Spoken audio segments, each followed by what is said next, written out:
你们要怎么死？第一个，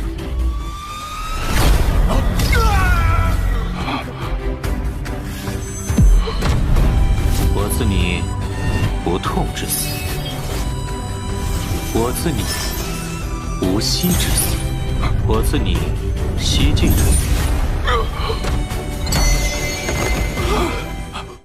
Halo kawan-kawan, ketemu lagi dengan Tole. Bagaimana nih kabarnya? Semoga kalian semua baik-baik aja ya kan. Nah, di video ini saya akan membahas tentang donghua baru yang berjudul 100.000 tahun praktisi Ranaki. Baru terdiri beberapa episode sih, dan saya akan membahas episode 1 dan 2 terlebih dahulu ya. Oke. Di sini menceritakan tentang seorang murid dari sekte terkuat di dunia kultivasi. Seluruh muridnya memiliki bakat luar biasa dan tak terkalahkan. Namun anak dari sang pendiri sekte yang bernama Suyang justru mengalami hambatan di dalam dirinya sehingga dia memutuskan untuk melakukan semedi atau mengasingkan diri selama 10.000 tahun demi meningkatkan kekuatannya.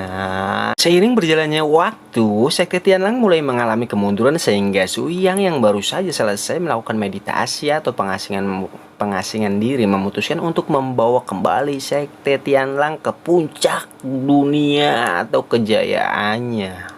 Oke, sebelum kita melanjutkan, alangkah baiknya subscribe dulu dong agar kalian tidak ketinggalan video-video berikutnya. Jadi mari kita mulai. Siapkan kopi, luruskan kaki, hormati ibumu, cintai keluargamu, dan sayangi pasanganmu. Gas. Masuk ke intro.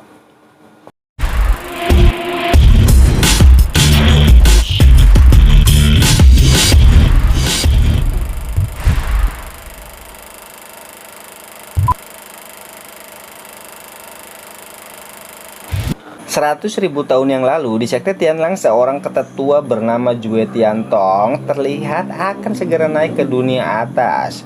Dia berpesan kepada muridnya yang bernama Suyang, orang yang akan menjadi MC kita nih, meminta agar segera menerobos tahap pemurnian Ki sehingga dia bisa menyusulnya ke dunia atas.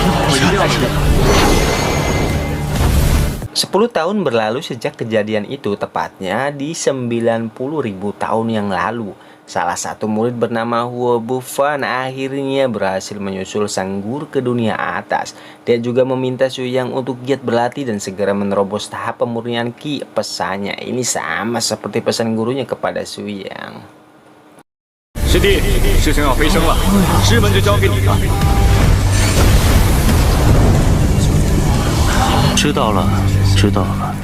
20.000 tahun berlalu, tepatnya 70.000 tahun yang lalu, seorang murid perempuan bernama Poling juga melihat menyusul gurunya ke dunia atas. Sama seperti guru dan senior-seniornya, dia juga berpesan kepada Suyang agar untuk segera menerobos tahap pemurnian Ki-nya agar bisa menyusul mereka. 40.000 tahun berlalu, seorang bayi juga terlihat naik ke dunia atas. Bahkan seorang tukang sapu pun juga bisa naik nih ke dunia atas. Hal itu jelas saja membuat Suyang sangat terpukul. Kenapa dirinya tidak bisa menerobos Ranaki selama berpuluh-puluh tahun? 30.000 tahun berlalu nih, tepatnya 10.000 tahun yang lalu. Aduh, ribet ya. Ya udah, dengarkan aja lah, nikmati. Seluruh senior dan juniornya sudah berhasil naik ke dunia atas. Hanya menyisakan dirinya saja dengan seekor anjing yang dekat sama dia. Tapi siapa sangka nih, anjingnya pun bisa berhasil naik ke atas. Merasa bakatnya sangat tertinggal, bahkan dalam waktu 90.000 tahun masih saja belum mampu menerobos Ranaki. Akhirnya Suyang memutuskan untuk berkultivasi secara tertutup dan tidak akan keluar dari tempat tersebut sebelum dirinya menerobos Rana tersebut. Waduh, nekat ya.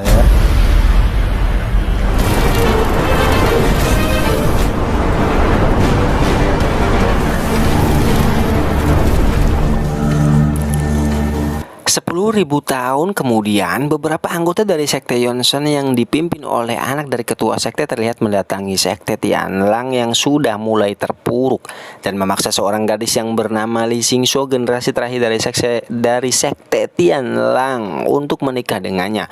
Pasalnya, sebentar lagi dirinya akan dinobatkan menjadi ketua sekte, sehingga Li Xingshou bisa menjadi istri dari seorang patria. Hal itu juga bisa membuat sekte Tianlang tidak mengalami kehancuran. Tapi hal itu jelas saja ditolak oleh Li Xingshou. Bahkan dia rela mati daripada menjadi budak dari Liu Songxing. Kalau ada penyebutan kata maklumin aja ya, ribet soalnya, hehe, baru belajar. Meski kesal dengan penolakan tersebut, tapi melihat body Xingshou yang menawan, Yongxing meminta pengawalnya untuk tidak membunuh gadis tersebut. 痴人做梦，想让我做你的宗门夫人？放马过来吧！别弄死他了。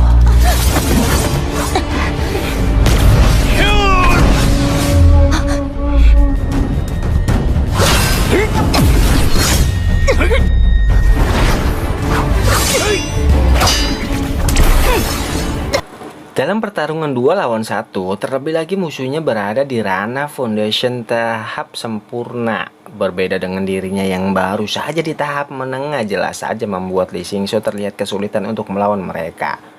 Yongxing menegaskan para tetua di sekte mereka sudah berada di tahap Foundation tahap sempurna, sedangkan dirinya sebentar lagi akan memasuki ranah tersebut, sehingga dia meminta Li Xingshou untuk menyerah. Pasalnya dia tidak akan mungkin bisa mengalahkan mereka. Tapi Li Xingshou tetap pada pendiriannya dan tidak pernah ingin menyerahkan dirinya kepada Yongxing, sehingga dia secara nekat berniat untuk melakukan aksi bunuh diri. Aduh, nenggelis ulah tuh. Di sisi lain, Suhu yang akhirnya terbangun dari kultivasi panjangnya setelah tertidur selama 10.000 tahun.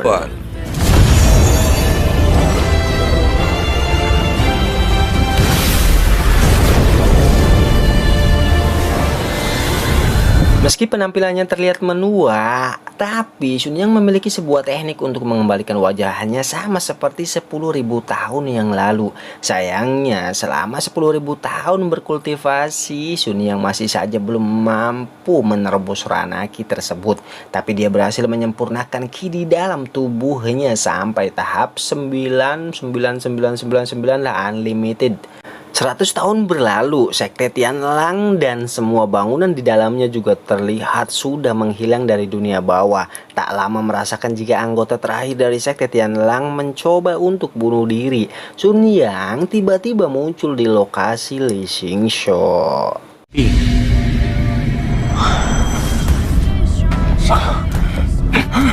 Melihat ada orang tiba-tiba muncul entah dari mana asalnya, jelas saja membuat mereka sedikit terkejut. Tapi setelah merasakan jika orang ini hanya berada di tahap ki, seketika membuat mereka menyombongkan diri. Tapi tiba-tiba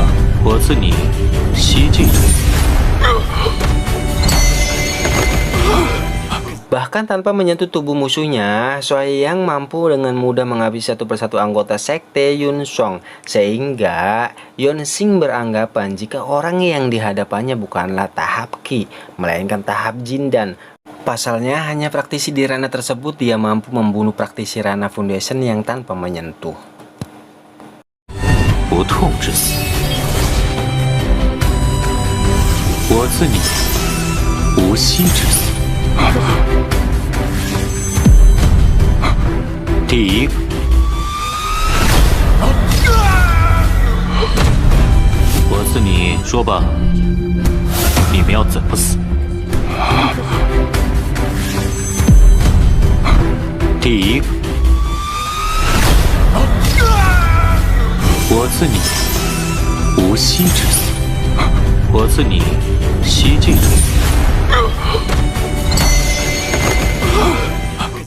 Kejadian sebelumnya seketika membuat Yun Jin sangat ketakutan, bahkan memohon kepada Soyan untuk tidak membunuhnya. Dia juga berjanji tidak akan mengulangi perbuatannya lagi. Tapi Su Yang menegaskan jika dirinya tidak muncul, maka Yong Shin pasti sudah menghancurkan sekte Tianlan. Merasa kesal, Yon Shin justru meminta Su Yang untuk tidak berpura-pura berada di ranah Qi dan meminta dia untuk melawan bapaknya dan tidak mempersulitnya. So Yang mengatakan jika dirinya pasti akan menghadapi ayahnya. Namun sebelum itu, dia akan membunuhnya terlebih dahulu dan rasa mamam.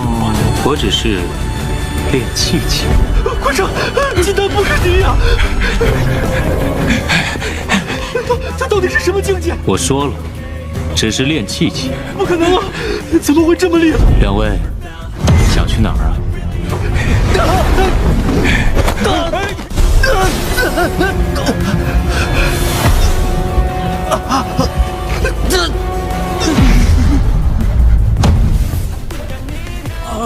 带我去云山宗。 Setibanya di sekte Yunsang, Soyang langsung membuat onar, bahkan menghabisi beberapa murid di sekte tersebut. Soyang terlihat seperti orang yang tidak bersalah sama sekali. Bahkan dia mengatakan jika dirinya telah membunuh anak dari ketua sekte Yunsang.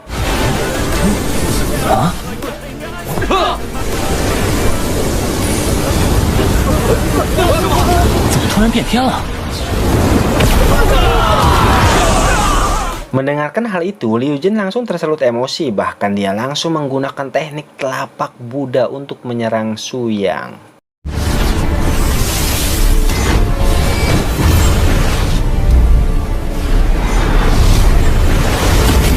Melihat tekniknya mampu diblokir dengan sangat mudah, jelas saja membuat Liu Jin sangat terkejut dan beranggapan jika musuhnya memiliki kemampuan, tapi anehnya, kenapa dia tidak terbang hanya berdiam diri di bawah? Sementara itu, Su Yang terus-menerus memprovokasi Liu Jin, bahkan menghabisi anggotanya satu persatu.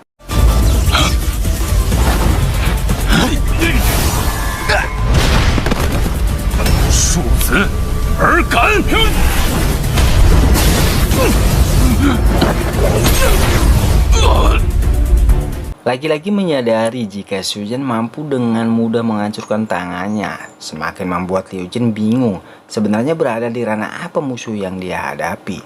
Pasalnya, dia berada di ranah Jindan dan tidak mungkin dengan mudah dikalahkan oleh praktisi ranah Qi. Sehingga dia memanggil ketua sekte Yunson untuk melawan Su Yang. 谁敢来我云山宗撒野？深坑第18代掌门。不对，是半步原因。 Pada awalnya, kakek ini terlihat sangat menyombongkan diri dan mengatakan jika orang-orang dari sekte Tianlan memanglah sangat lemah. Namun, Su Yang beranggapan jika saat ini kaulah yang paling lemah. Aku yang kuat, hihihi, hajar lot. Merasa kesal dengan kesombongan Su Yan, mbah ini menggunakan sebuah formasi tingkat tinggi sekte Yunson yang disebut formasi 7 pembunuh. Bahkan dikatakan mampu untuk menghabisi praktisi ranah Nasen Chen Sol. Merasa diprovokasi Liu Jin, Sun Yan langsung membunuhnya dengan pedang legendaris miliknya. Sebuah pedang yang hanya bisa diperoleh 10.000 tahun yang lalu. Melihat hal itu lagi-lagi membuat mbah ini sangat terkejut. Bagaimana mungkin seorang pemuda ranah Qi memiliki pedang berusia 10.000 tahun? Waduh, belum tahu dia lot, kasih paham. 七字一杀，七杀合一。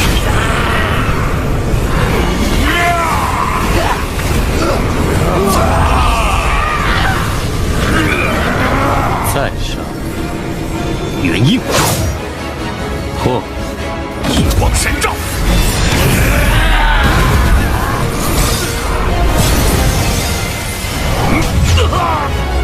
Segera setelah itu, si mbah-mbah tua ini memanggil seekor naga kuno yang dikatakan sebagai binatang senior tingkat menengah. Dan praktisi di ranah Nasen Sol puncak saja tidak bisa melawannya. Tapi jelas saja hal itu hanya masalah kecil bagi Lord Su Yang. Hajar, Lord. 云山宗还养了条护宗小蛇。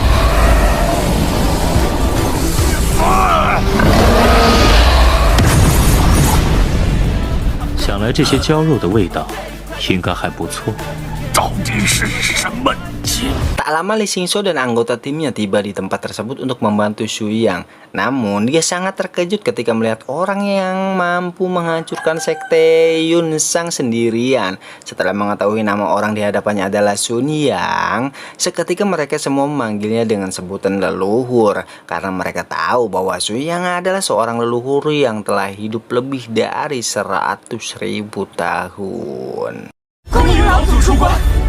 Oke, inilah akhir dari alur cerita dong gua 100.000 tahun kultivasi pemurnian Ki ya, episode 1 dan 2. Saya belum tahu jelas tentang tingkatan atau ranah kultivasinya nih, karena seri ini baru memiliki beberapa episode. Totalnya sih udah ada 60 episode ke depannya ya. Jadi kita bahas secara perlahan-lahan tipis-tipis aja ya kan. Oke. Sampai ketemu di video selanjutnya. Bye bye. Jumpa kawan-kawan tekan. Betul-betul